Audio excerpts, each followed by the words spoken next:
நாட்டுச்சாளன் செய்திகள் வாசிப்பது வாசுகி தாமோதரன். கோவையில் புதிய திருப்பதி கோயில். கோவை புதூரில் ஸ்கொயர் 7 ஹில்ஸ் சிட்டி பகுதியில் அமைந்துள்ள ஜி ஸ்கொயர் நிறுவனம் தானம் அளித்த 19.43 ஏக்கர் நிலத்தை கையகப்படுத்த திருமலை திருப்பதி தேவஸ்தான அறங்காவலர் குழு ஒப்புதல் அளித்துள்ளது. தானமாக வழங்கப்பட்ட இந்த நிலத்தின் மதிப்பு 388 கோடி ரூபாய்.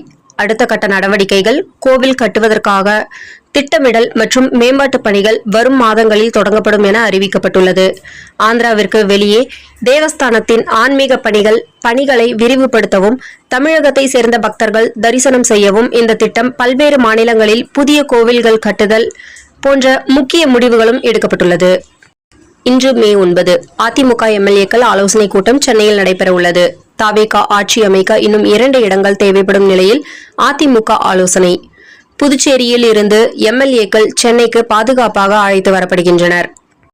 கேரளாவிலும் இழுபறியாம். கேரள மாநிலத்தில் காங்கிரஸ் 10 ஆண்டுகளுக்கு பின் ஆட்சியை பிடித்துள்ள நிலையில் முதலமைச்சரை தேர்வு செய்வதில் தொடர்ந்து இழுபறி நீடிப்பதாக தகவல். மறுக்கின்ற கேள்வி.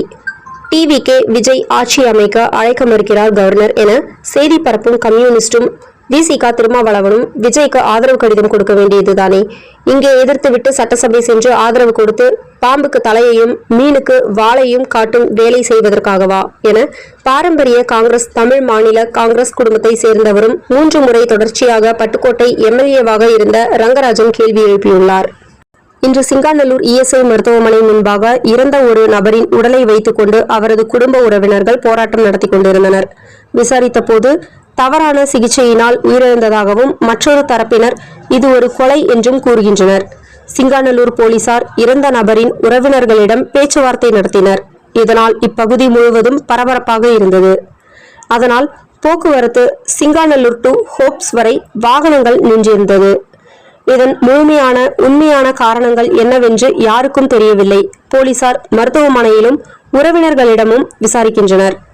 நாளை காலை 10 மணிக்கு சென்னை நேரு உள்விளையாட்டு அரங்கில் டிவிகே தலைவர் விஜய்க்கு கவர்னர் பதவி பிரமாணம் செய்து வைப்பதாக தகவல். மேலும் விஜயுடன் 9 பேர் அமைச்சர்களாக பதவியேற்பு. மேலும் 13ஆம் தேதிக்குள் சட்டசபையில் பெரும்பான்மையை நிரூபிக்க வேண்டும் என கவர்னர் உத்தரவு. விஜய் பதவியேற்பு விழாவில் மக்களவை எதிர்க்கட்சி தலைவர் ராகுல் காந்தி பங்கேற்கிறார். மாதம் தவறாமல் வெளிவரும் நாட்டுப்பற்றாளன் பத்திரிகையின் செய்தியாளராக பணிபுரிய விருப்பம் உள்ளவர்கள் கீழே உள்ள நிர்வாக அலைபேசி எண்களில் தொடர்பு கொள்ளலாம். 7947789115 மற்றொரு எண் 9944341033. நாட்டுப்பற்றாளன் யூடியூப் சேனலில் விளம்பரம் செய்து பயன்பெறுங்கள். நமது நாட்டுப்பற்றாளன் செய்திகளை அறிந்து கொள்ள யூடியூப் சேனலை சப்ஸ்கிரைப் செய்யுங்கள்.